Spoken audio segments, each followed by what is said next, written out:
Jesus Christ! Police race to a suburban house. They've been called by the neighbour of an hysterical man who's cried out for help. Call the cops! His wife is dead. Oh, Jesus! He was either a very keen dog walker or it was certainly suiting his version of events. I was at the point where I was not that far off putting him on the ground, handcuffing him and placing him in the rear of the cage truck. I noticed the glass had popped off the face. This would have taken a lot of force to do. There was a major inconsistency even at that point in what we were being told. We realised we were dealing with deliberate lies. I used a number of beer bottles in pig's blood to replicate that same stain.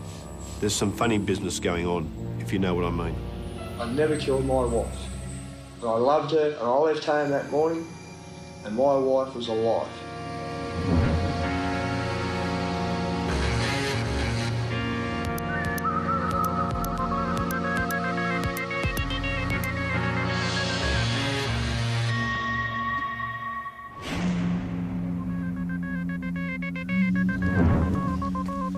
Crime scene examination is all about interpreting a story.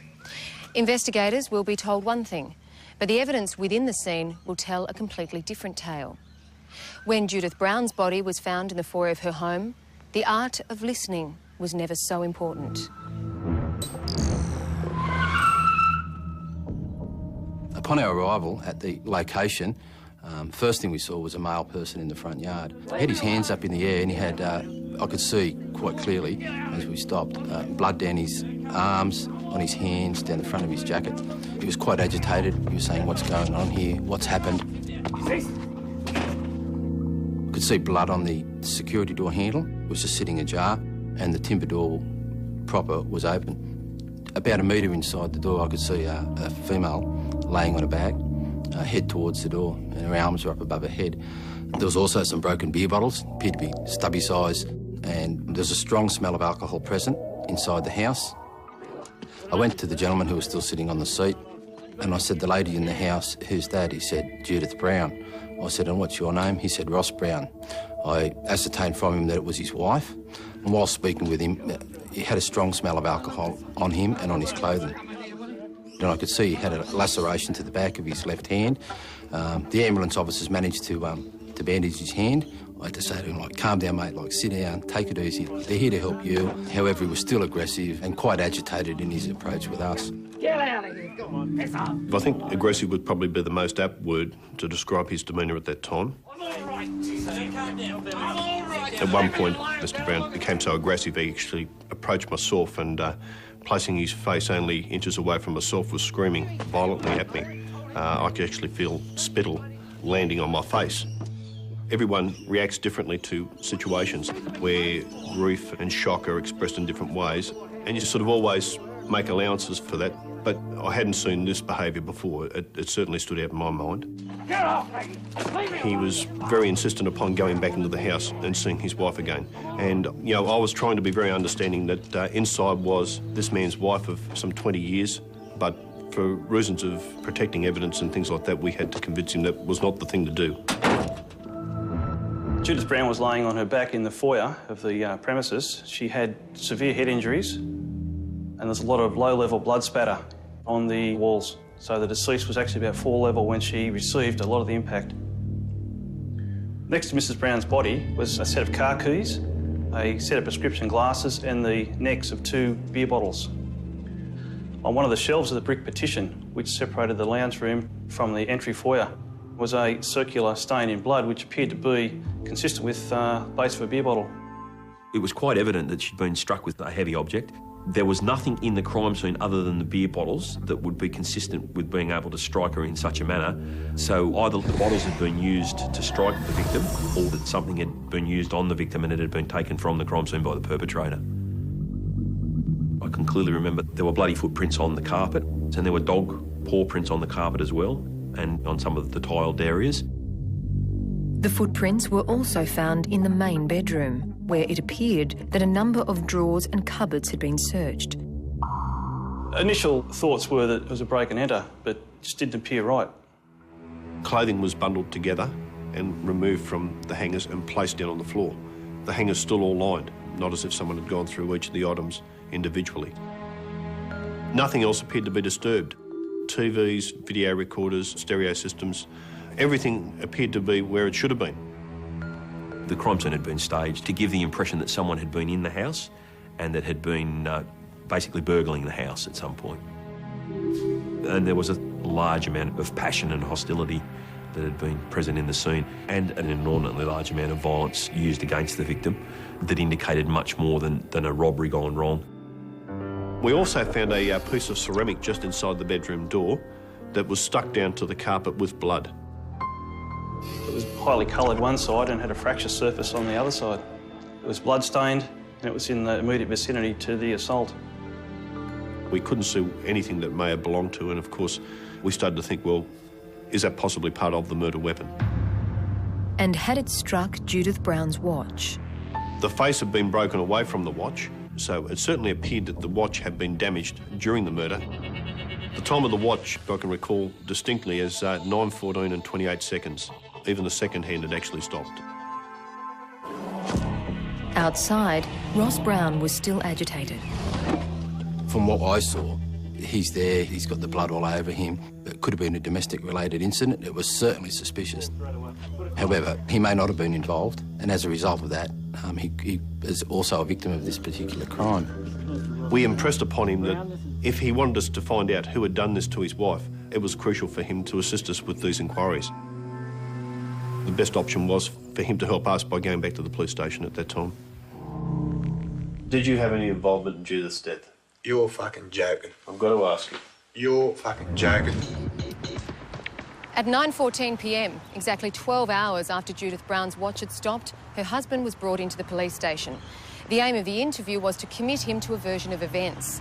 At this point in time, Ross Brown was both a suspect and a witness in this investigation. You're not obliged to say or do anything unless you wish to do so, but whatever you say or do will be electronically recorded and may later be used in evidence. Do you understand that? I got nothing to hide. Okay. I arrived at 4:20 p.m. this afternoon. And do you agree that at that time you were fairly upset? I do. Also, at that time, you did also appear very angry. Would you agree with that? Yes. And I think you were venting a fair bit of that anger towards other anybody who was in my sight. Okay. I asked Ross about the events of that day, his movements, and obviously importantly the movements of his wife Judy. Ross was able to relate to us that it was a day, just the same as any other. Coffee done? That after they went through the normal family events of the morning, the three children left the school, and Ross was then alone with his wife Judy. I asked you when you last saw Judith, and you told me at 9 a.m. this morning. Yeah, around 9. Yeah, around 9 o'clock. It was at that time that you then decided to take the dog out for a walk. I done the washing up, like I usually do. I sweep the floors, I make the fucking beds, I do the vacuuming, I do the dusting while my wife's been working, and I haven't. What did your wife and yourself talk about before you left? I said I wouldn't be home this afternoon because I would have to take my son to football training. What time does she normally leave for work?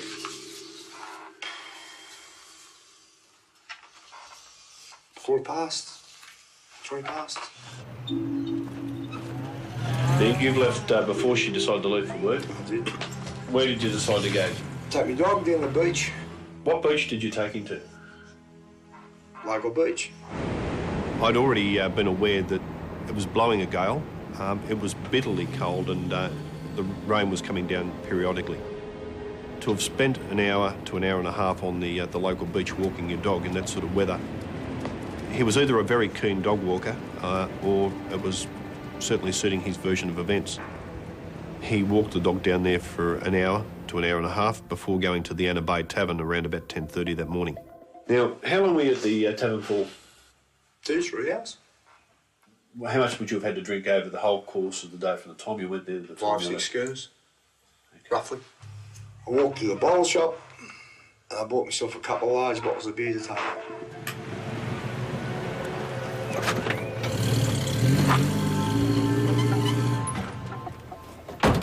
I drove up my driveway.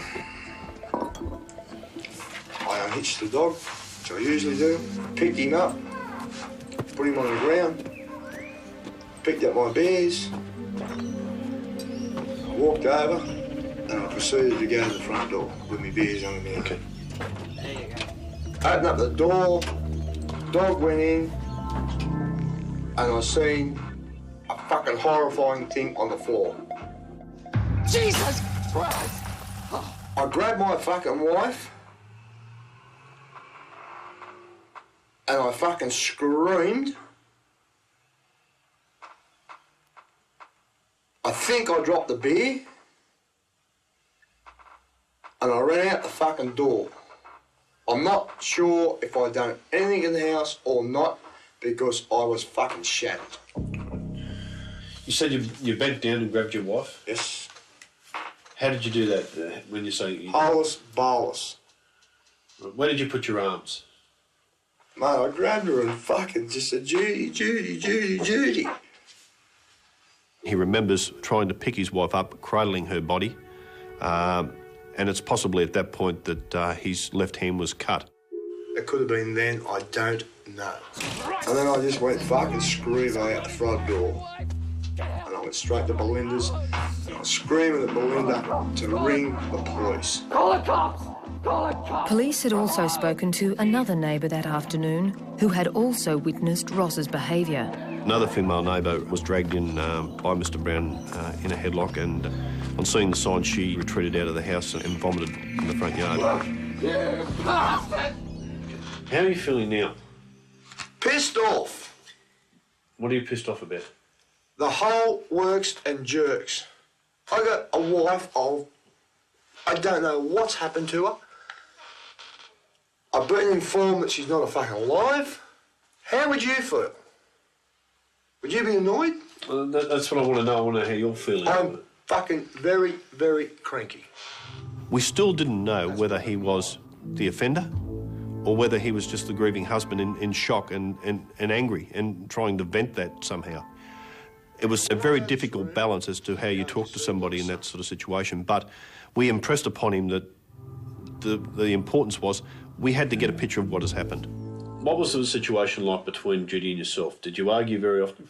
No. You never had an argument last night or this morning at all? When you had arguments with Judy, what were the arguments usually about? What sort of things? Oh, I've been with the lady 20 years. Probably just general, out-and-out fucking rubbish. Was money, it's probably the main cause of most arguments. Was that usually a cause of arguments in your family? If I said we never had an argument about money, I'd be a bloody liar. Did you argue about your drinking or things like that often? No. Did Judy feel you had a problem with drinking? Have you ever, at any stage in the past, ever hit Judy in an argument? No. Has she ever attempted to take any action against you, legal-wise, for any of those? No. No. Nothing like that? No. The last question I'm going to ask is probably the hardest one of the lot. Did you have any involvement in Judith's death? You're fucking joking. I've got to ask you. You're fucking joking. No. Did you hit her at all today? Did you strike her? Nothing like that? No.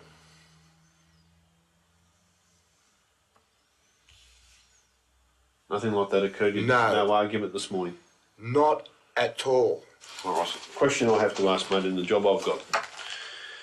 Is there anything further you can tell me about this matter? No, there isn't. With someone who took lives so savagely. It was horrible, and I didn't know how to stop it. And now I have to be responsible for the damage and the horror. Life After Manson premieres Sunday 10:30 on CI. Now that Ross Brown had given police his version of events, the detectives returned to the family house where his 39-year-old wife had been found lying in a pool of blood. They needed to see whether his story matched with the evidence in the house. There were paw prints and shoe prints in blood through most areas of the house. A lot of those paw prints and shoe prints were very clear, but a lot of them were indiscernible to the naked eye. I decided to chemically enhance any bloodstains that were not overly visible. I used an LCV, which is liquid crystal violet, to enhance the bloodstaining. I identified blood-stained shoe impressions, which ended up being shoes from Ross Brown. And interestingly enough, Some of these small, discrete bloodstains I found in the family room actually belonged to his dog, Floyd. Floyd has walked across the lounge room, into the kitchen area and back around through the lounge to the garage door.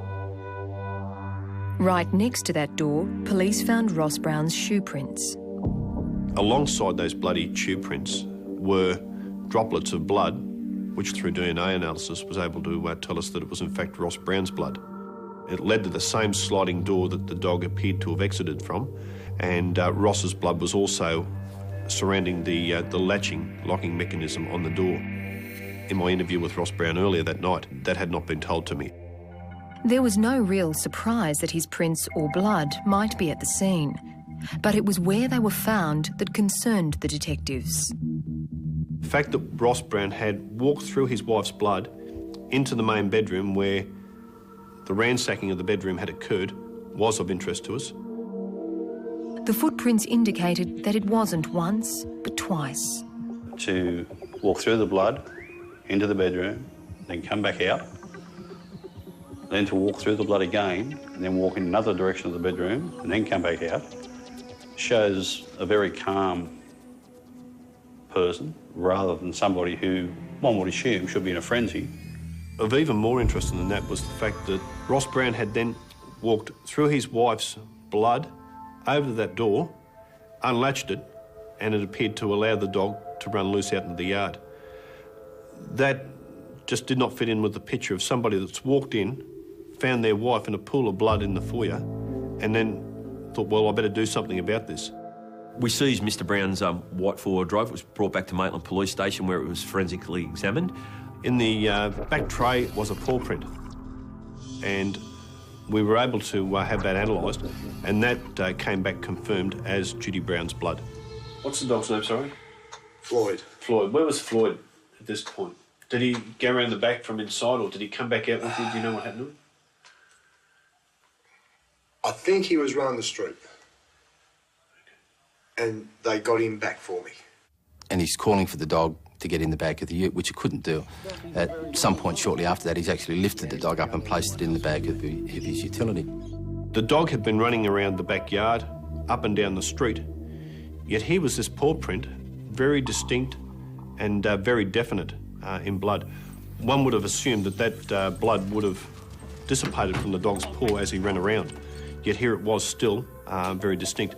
So had it occurred late in the afternoon when Ross placed the dog in there in the presence of the police, very unlikely it would have been so definite. The question we had to know is, when was that mark made? Earlier in the day or in that afternoon? The smashed beer bottles were also not fitting into the picture. The beer glass, it was scattered throughout the living room and the foyer and even into the bedroom. It didn't quite match up with the scenario that he told me about of having just walked in and dropping the bottles spontaneously upon seeing her on the floor there. The other thing that also took my eye straight away was the circle of blood on the dividing wall just inside the foyer. Looking at it, it did appear that it was possible to have been made by the base of a beer bottle. And again, it didn't fit in with any scenario that I had been told by Ross Brown earlier that day. That was a major inconsistency even at that point in what we were being told. If he'd dropped the bottles immediately, there was no way that ring could have occurred had Mr Brown's account been correct. It was speculated that the beer bottles could have also been the murder weapon. During the autopsy, we also discovered that she had an injury to one of her arms where there were a number of scratches. Also adhered to that area were broken fragments of beer bottle glass. And I put forward that the possibility was Judy possibly trying to defend herself against a breaking beer bottle. The bottle, however, could not have caused the blunt force trauma to Judith's head. The 11-centimetre wound and skull fracture was the result of something much heavier. Very deep within that wound, two very fine items were found which turned out to be very minute flakes of paint. Embedded so deep within the wound that it was consistent with having been left there by the weapon that was used to cause that injury. So we asked a number of family and friends if they could help us, if there was anything that was normally kept in the foyer that would have been consistent with this weapon. From that, a number of persons suggested to us that there was always a concrete doorstop kept immediately in the entry area. The doorstop was one of a number painted by Judith's mother specifically for her children. Police obtained one, and pieces from it were compared to the fragments found in Judith's wound and the ceramic chip found on the bedroom floor. All were consistent with each other. We now believe that was the weapon we were looking for. I've just pushed it open. Okay, so you swung it open. Pushed it open. What did Floyd do? He's in. He's already in before you? He's in. What did you do? Did you see Judy straight away at this point? As soon as that door came open, my fucking wife was lying there. Some 4 days after the murder, Ross Brown agreed to come back to the house to assist us with further inquiries. It was very important to go through that process because there were so many questions from the first interview that we hadn't clarified. And so much of what he told us on that first interview were inconsistent with what we had found at the scene. Ross, if you want a break, you want to take a moment at any stage? No, that's right. Just let us know. No, it's fine. During that interview, Ross went through the processes again of telling us what had occurred. I walked in here and she was lying there. I'm sure the beer's gone and I fucking jumped onto the ground. Okay, hang on, you said the beer's gone. What happens? I've dropped it. Beer's gone. Dog's in here. Did you see where the dog went? Did the dog go that way? Because, as you're describing, you got Judy laying here. Did he avoid her and go out of the road, or did he come around here? Dog's here with us. Dog was in this area, I'm sure of it. He could have fucking took off out there. I don't really know what happened to the dog after that. All right. Right. So when you got back up, you said you don't know what you did. Do you remember going anywhere? I could have went in there. Right, you put into your bedroom? I could have went in there ranting and raving. Did you go anywhere else? I think I've slipped arse over head here like I told you before. I could have stepped back. When I slipped arse over it, I could have gone back. So the only room you can remember going in is this, the bedroom here? Yeah. There was shit everywhere. Okay. Sure, there was shit everywhere. Okay, so you think you ran into there? Yep. You ran back out here. Did you do anything with Judy again when you come back out? No, I don't think so. All right, just before you've left the house, whereabouts was Floyd? Did you see Floyd? I got no idea. All right. People, particularly that have suffered from a significant trauma like Mr. Brown obviously had if he was a victim, their memory tends to be a little bit hazy. Sometimes it actually improves after a few days. And certainly the idea of the second walk around was to put him in the scene so he had a much better recollection of what had occurred and give him a second opportunity to correct any errors he'd made in his initial interview. The detectives took him to all areas of the house to see whether it would jog a memory. No. Did you come in here and look out there or see anything in the backyard, or you didn't see out there? I come in that door and I hadn't been at that backyard until this afternoon. Okay. This door over here? Yep. Have you looked across? Can you tell me whether that was open, closed, half open, whatever? That would have been quick. All right, so before you finish up, before you left at 9 o'clock, you locked this up for security? That would have been locked well before then. Okay. That would have been locked before my kids went to school. So at that stage, you believe this was still locked from inside? Locked from inside. Okay. We didn't mention to Ross that we suspected that the Swagman statue was the murder weapon.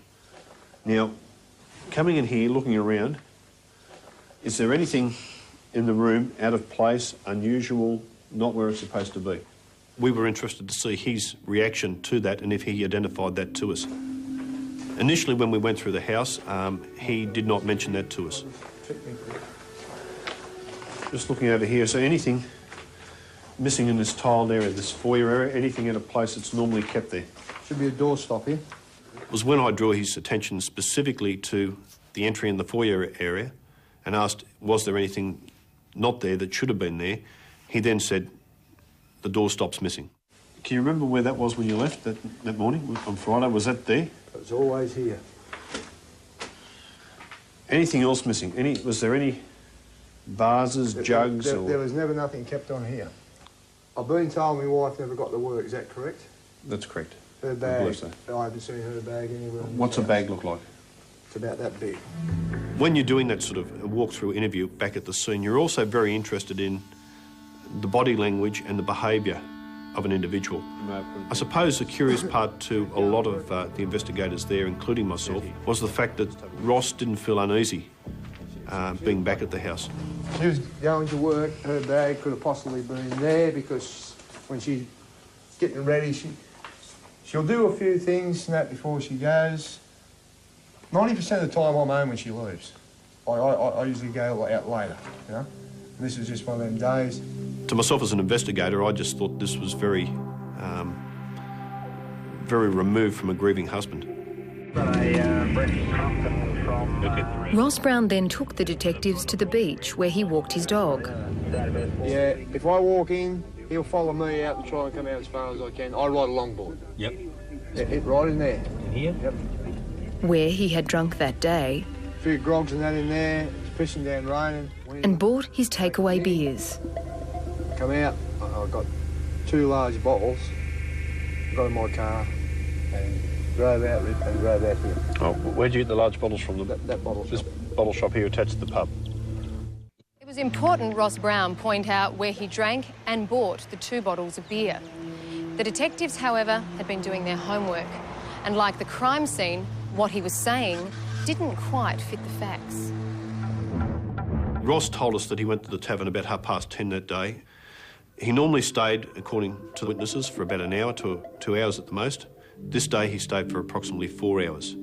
And instead of drinking 3 or 4 schooners, this day we counted on the videotape surveillance that he in fact consumed a total of 12 schooners of 2 is new.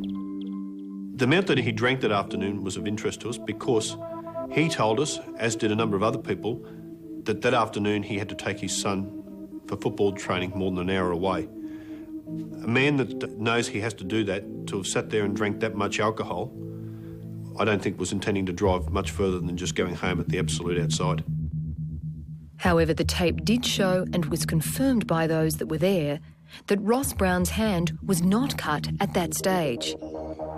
It had to have happened at the time he returned home, supposedly with his 2 beer bottles. Investigators were able to obtain the cash register receipts for the bottle shop that day. The cash register receipts did not show the purchase of 2 bottles of 2's new long necks in isolation at any time.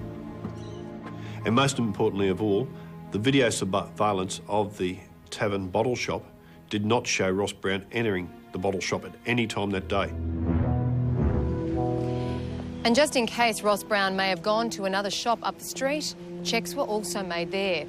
Again, cash register receipts and video surveillance didn't support his version of events. By that stage, we realised we weren't dealing with inconsistencies. We realised we were dealing with deliberate lies. The question was, if Ross Brown had killed his wife, what was the motive? Putting my watch? Yeah. Just about what time would it have been that you'd have come home? Around the 2-ish mark. Could have been a bit either side. I'm not 100% sure of the time. Okay, I haven't checked exactly the time, but I believe that the first calls to the ambulance and police were around about 3 o'clock that afternoon. Right. Does that give you any indication of what time it might have been? Might have been 2:30, that. Okay. It could have even been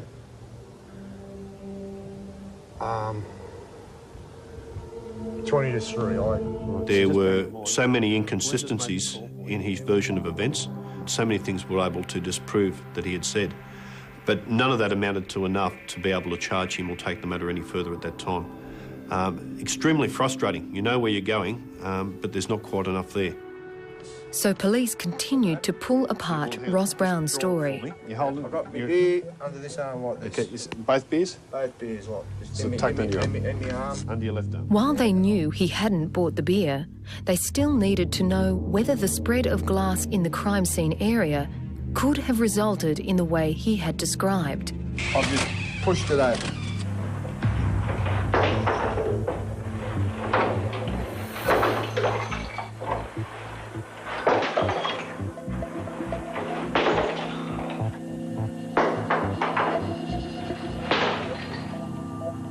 That experiment told us that although some minute pieces of glass could travel some distance, it wasn't consistent with the amount of glass fragments that had bounced away from that scene.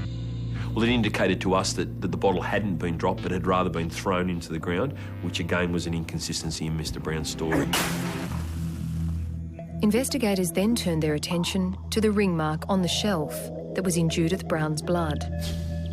And to try and establish its cause, I used a number of beer bottles in pig's blood, and I was able to replicate that same stain. And the diameter of that ring was consistent with the base of one of the Tui's new bottles. It was obvious to us that that bottle had been placed in Judy Brown's blood at some point. It had then been placed up on the partition board at a later time, still soaked in her blood, before that bottle was later broken near her body. Next on the agenda was the watch. From their inquiries, police knew Judith was meticulous, so they felt her watch would tell the right time. But had it stopped at the time of her murder? When I first examined the watch, I noticed the glass had popped off the face. In my experience, this would have taken a lot of force to do. The hands were bent towards the dial. I noticed the time was 9:14 and 28 seconds. I turned the watch over, I removed the back, then I removed the battery. There was blood inside the watch on the train wheel bridge, the circuit, and the battery contacts. I concluded the battery and watch mechanism shorted almost immediately when the blood was introduced to the watch. So the time of 9:14 was fairly accurate. She was just about to walk out the door to start work when that happened. Although Ross was firming up as a real suspect, we still had no motive. Initial inquiries tended to lean towards that it was a relatively happy marriage, so we were very curious if he had done this, why? What had caused him to explode to such a degree to cause such injuries to his wife? So you can just go and sort of, when you're running a bit short, you ask him for a couple of dollars or whatever? If I say to my wife I want some dough and she would have said to me how much.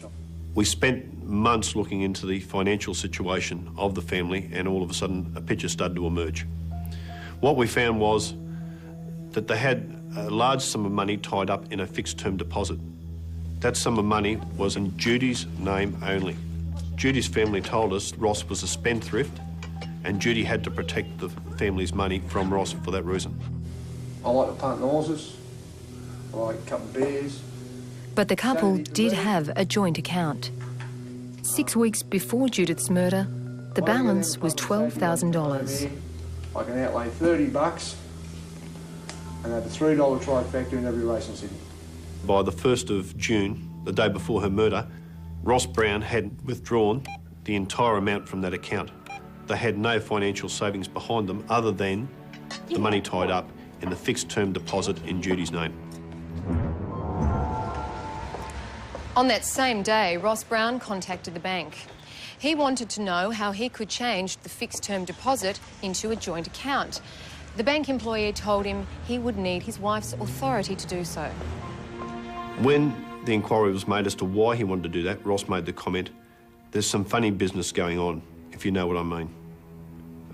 Again, these were things that had not been disclosed to us by Ross in his interviews. With money as a possible motive, Ross Brown was asked back for another interview. Why did you ring up on the 1st of June, the day before your wife's death, and inquire about having it placed into two names? Just an inquiry. Was it possible? Did you pass a comment because there's some funny things going on, if you know what I mean? I may have done. Why would you pass a comment like that? Well, everyone has an off day. Like you know yourself, like your marriage don't run perfect 365 days a year. I may have had a bit of a bee in my bonnet. Well, what were the funny things that were going on? Oh. She might have come home with the shits and been a bit late, and we might have a couple of words, but it was nothing serious, you know. Like, we didn't fight or nothing like that. So you're saying you had an argument on the 1st of June? No, we never had we might have that. Our arguments went about 10 seconds. Who normally started the argument? Well, if I come home from the pub, she'd say, "Oh, you're down there again, blah, blah, blah, blah." Did you have another discussion like that on the Friday morning? No. Before you went out? No. I kissed my wife Friday morning before I left. I'm pretty sure I did. I love my wife. Yeah. And I I get the feeling here that you guys are trying to tell me that I murdered my wife. It had now been 4 months since Judith Brown was murdered. During that time, her husband never contacted the police. We're not talking about the theft of your car or breaking your house. We're talking about the death of your wife, the wife that you love. Yes. Don't you think that's a strange thing that you haven't inquired about the investigation or how it's going? No, I don't. Right. In that same time, police had gathered a body of circumstantial evidence. It was now being presented to him. That day when we found her, she was wearing a watch. What I'll do is I'll just show you a photograph of the watch. It actually says 9:14 and 28 seconds. We believe the watch was broken when Judy was murdered. Okay. Possibly from her placing her arms up to try and defend herself. And at some stage she was struck during that altercation. What I'm trying to figure out is the time that you left, will it be 9 o'clock or 10 past 9? Obviously it's very close to that time. Yes, I can understand that, Bert. And that obviously doesn't allow very much time for somebody else to come into the house and assault Judy. Okay. Would you agree with that? Yes, I would. Do you have anything to say in relation to that? No, I don't. What we've also discovered is we believe Floyd has walked through the blood, through the house down here, towards this door over here. The sliding door. You said you latched it back up when you come through. Do you recall that? Good morning, yeah. Okay. In addition to those footprints, we've also found footprints that match your shoes that you're wearing that have been marked out by Judith's blood. That after you've been here, you've then walked over this way to this door, and we've got blood that's been identified as your blood on that door and also on that door latch, where it appears that you've disengaged the latch there and possibly opened that door, because we cannot see Floyd's footprints any further after it goes to that doorway. It appears that you've walked over and unlatched that door and allowed the dog to leave. Well, I may have. Can you see those small cuts and lacerations? Yes. I'll be honest, it looks like bits of glass to me. There is glass there as well. Okay, right. So those, what sort of glass does that look like? Beer bottles. What would you say to a suggestion that that may have been a beer bottle broken against Judith's forearm? A beer bottle broken against Judith's forearm. Yeah, well, it's a possibility, yeah. You said you had 2 bottles that day, Ross. Yes, I'm sure I had 2 bottles. We didn't find any more glass from any beer bottles more than the 2. Okay. And that's when we disclosed to him that he'd never purchased the beer bottles at the Bay Tavern. Did you get them out of your fridge at home? Because it's quite obvious, and we can produce the evidence, that you didn't buy them at either bottle shops or at the taverns. So you told me that now? Well, I'm completely lost for words, because I'm sure I got them at the pub. He just didn't buy them. The evidence was emphatic that he didn't buy them. He refused to accept that. I know they got video surveillance there, the whole works and jerks. Mate, I'm positive I bought them there. I might have had 8, maybe 10 schooners or more that day, right? But I'm sure I bought them there. See, I believe that you've gone home and staged the accident because you already knew your wife was dead.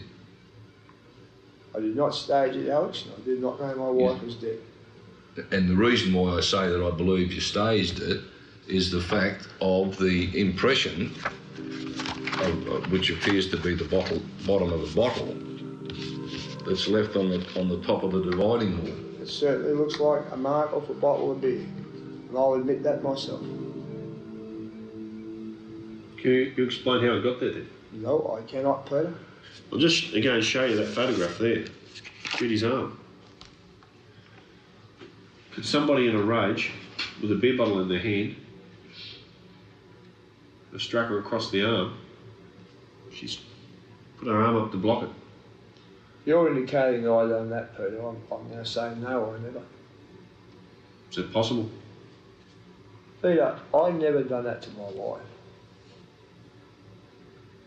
Now, I know you've got things here that says the beer bottle wasn't bought there. I am positive I bought it in the bay. As I said, at the end of the day, the beer bottle, whether you bought it there or not, isn't the main issue. What I'm saying is the whole ambit of what we've discussed with you here today. I'm going to tell you now, I never killed my wife. And I loved her, and I left home that morning, and my wife was alive. I don't doubt for a moment that you loved your wife. I don't doubt that one iota.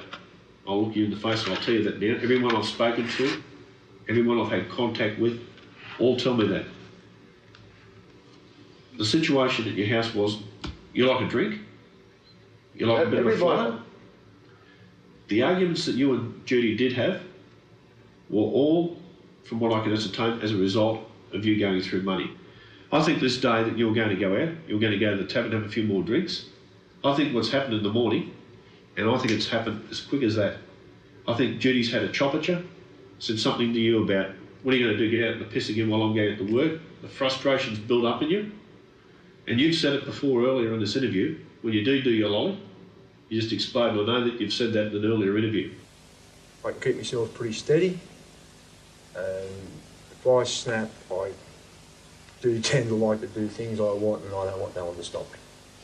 In a very short space, it may only be 10 seconds, I think 30 seconds, that you've done something to Judy, and as soon as it's bloody over, I think you've sat there and thought, my God, what the hell have I done?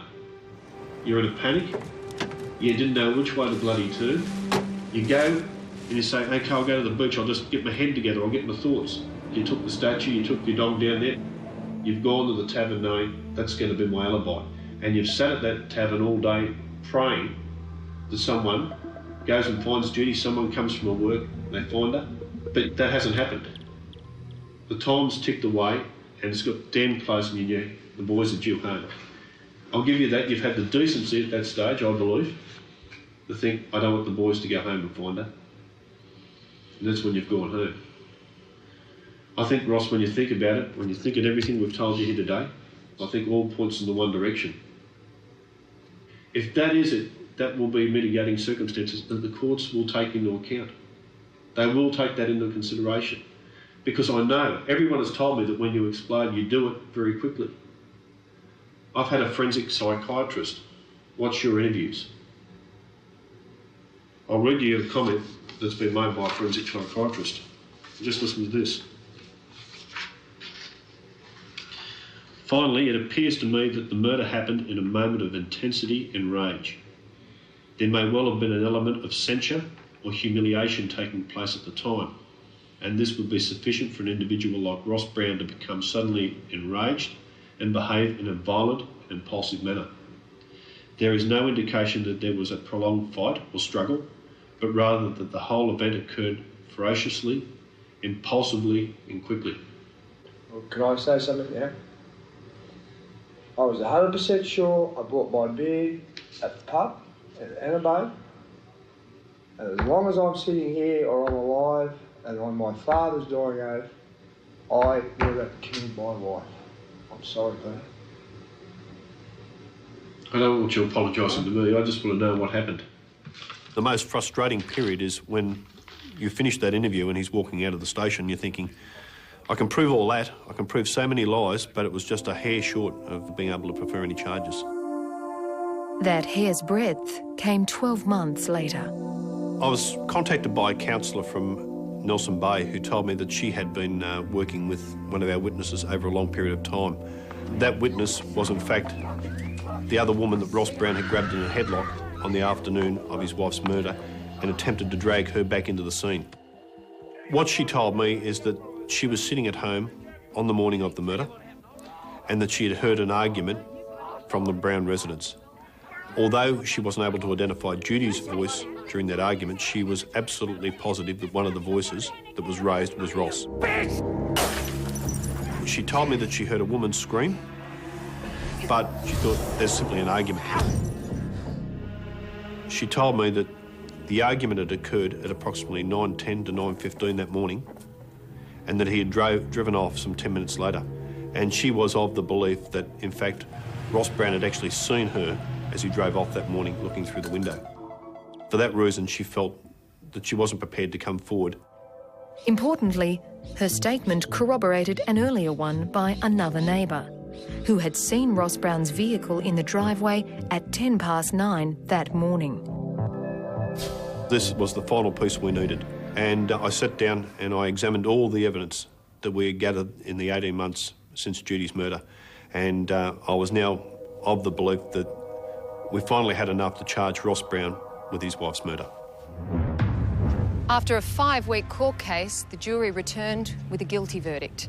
Ross Brown was sentenced to 18 years imprisonment. He is eligible for release on parole in 2017. The ceramic doorstop he used to kill his wife has never been found. Police believe it is hidden here, somewhere in the sandhills of Anna Bay.